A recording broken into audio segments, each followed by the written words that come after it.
এই ঈদে মিলাদুন নবী সম্পর্কে যত হাদিস আছে সবই জাল ও বানাওয়াট। এই ঈদে মিলাদুন নবী সম্পর্কে যত হাদিস আছে সবই জাল ও বানাওয়াট, সবই আবুল খাত্তাব উমর বিন দেহিয়ার তৈরি। এর সব হাদিস আবুল খাত্তাব উমর বিন দেহিয়ার তৈরি। ঈদে মিলাদুন নবী পালন করা যাবে না, ঈদে মিলাদুন নবী পালন করা বেদাত, ঈদে মিলাদুন নবী পালন করা বেদাত, ঈদে মিলাদুন নবী পালন করা বেদাত। দেখি কোন মায়ের বেটার মুখে ক্ষমতা আছে বলতে পারে ঈদে মিলাদুন নবী পালন করা যায়? জি না, অসম্ভব হতে পারে না। ঈদে মিলাদুন নবী পালন করা কখনো যাবে না, একই স্পষ্ট বেদাত। যদি ঈদে মিলাদুন নবী পালন করা সুন্নাত হয় তাহলে মুহাম্মদ সাল্লাল্লাহু আলাইহি ওয়াসাল্লামকে আবার পৃথিবীর বুকে ফেরত আসতে হবেন। পৃথিবীর বুকে ফেরত এসে আল্লাহ নবী বলবেন, আদমের ছেলে মেয়ে, আমি এই বাক্য বলতে ভুলে গেছিলাম, আমি এই কথা বলতে ভুলে গেছিলাম যে ঈদে মিলাদুন নবী পালন করা যাবে, এই কথা বলতে আমি ভুলে গেছিলাম। আজকে আমি পৃথিবীর বুকে এসে বলে গেলাম ঈদে মিলাদুন নবী পালন করা যাবে। এই বাক্য যদি মুহাম্মদ সাল্লাল্লাহু আলাইহি ওয়াসাল্লাম পৃথিবীর বুকে ফেরত এসে বলেন তাহলে ঈদে মিলাদুন নবী পালন করা যাবে। যেহেতু মুহাম্মদ সাল্লাল্লাহু আলাইহি ওয়াসাল্লাম পৃথিবীতে কখনোই ফেরত আসবেন না, কাজেই ঈদে মিলাদুন নবী পালন করা যাবে না। কথা বুঝতে পারেননি? কাজেই এই ঈদে মিলাদুন নবী পালন করা যাবে না। সম্মানিত দিনী ভাই, আপনাকে আমি কি দিয়ে বুঝাবো যে তাদের আকীদা কত খারাপ? আমি আপনাকে কি দিয়ে বুঝাই তাদের আকীদা কত খারাপ? মানুষের বিদ্যা তো নাই কথা জানি, বুদ্ধিও কি নাই? মানুষের বিদ্যা তো নাই কথা জানি, বুদ্ধিও কি নাই? না মাথাতে যা আছে সবই গোবর ভরা? যদি মাথাতে গোবর থাকে তাহলে বহরমপুর হাসপাতালে গিয়ে সব গোবর বের করে মগজ ভরার চেষ্টা করিয়েন। যে মানুষ চলে গেছে 1400-1450 বছর আগে, সেই মানুষের আত্মা কিভাবে আসতে পারে গো? ওই মহরম যখন হয় তখন ওই শিয়াদের আকীদা, শিয়ারা মনে করে হুসাইনের আত্মা এই কবরে আসবে। শুনেছেন মনে হয়, আশা করি। তাদের ধারণা যে হুসাইন রাদিয়াল্লাহু তাআলা আনহুর আত্মা এই কবরে উপস্থিত হবে, সেই জন্য তারা কবরকে সিজদা করে, সেই জন্য তারা কবরকে সালাম করে। তো তারা কবরকে সিজদা করে, তারা কবরকে সালাম করে, আর আপনি রাসূলের আত্মাকে সম্মান করেন, তাহলে আপনারা তাদের মধ্যে কোনো পার্থক্য থাকলো? জি, আমি কথা বলে বুঝাতে পারি না। পার্থক্য থাকলো? কোনো পার্থক্য নেই।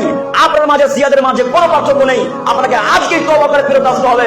আজকে তওবা করে ফেরত এসে আল্লাহকে বলবেন, আল্লাহ তুমি বড় দয়াবান, আল্লাহ তুমি বড় ক্ষমাবান, আল্লাহ তুমি বড় রহমান, আল্লাহ এতদিন যে পাপ করেছি আল্লাহ তুমি ক্ষমা করো, আল্লাহ ভুল বুঝে পাপ করেছি, আল্লাহ আজ থেকে পৃথিবীতে যতদিন বেঁচে থাকবো ততদিন পর্যন্ত আর এই পাপ হবে না আমার দ্বারাই, আল্লাহ তুমি রহমান, তুমি দয়াবান, আল্লাহ তুমি ক্ষমা করো।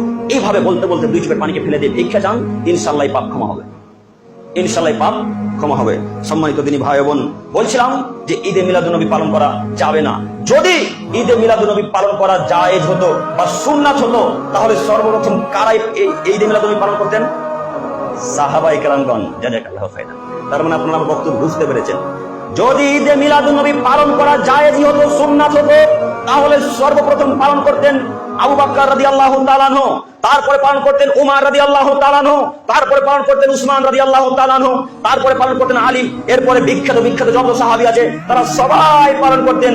কাজে তারা যেহেতু পালন করেনি, এই ইবাদত পালন করা যাবে না। যে এখন করবে সে পাপী। গায়ের জোরে তো সবকিছু করা যায়, ক্ষমতার জোরে তো সবকিছু করা যায়, কিন্তু ক্ষমতার জোরে জান্নাত কিনা যায় না।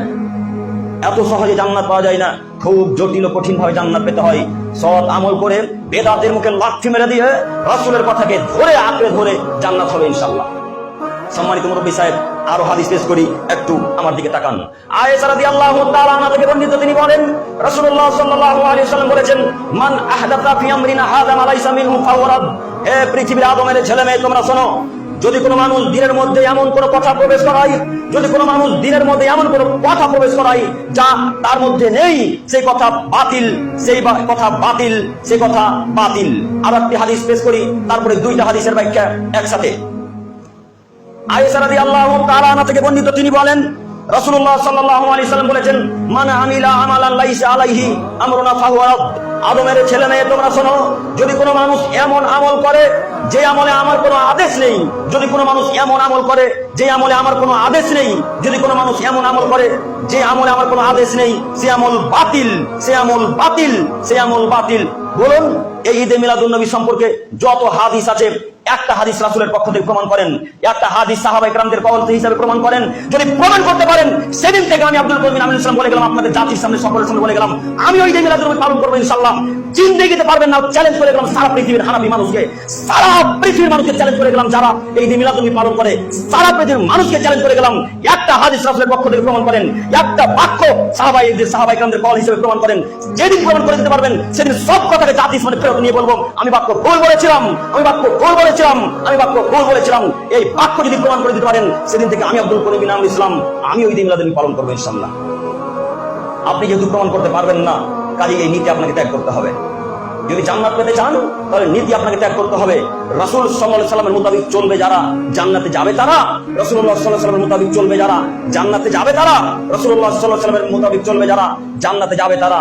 সম্মানিত দিনী ভাই বোন, বলছিলাম যে কোনো মূল্যে আপনাকে এই বেদাতি প্রথা থেকে বিরত থাকতে হবে। যে কোনো মূল্যে আল্লাহ আমাদের সকলকে যেন এই বেদাত সম্পর্কে বোঝার তৌফিক দান করেন, ঈদে মিলাদুন নবী সম্পর্কে বোঝার তৌফিক দান করেন। সকলে বলি আমিন।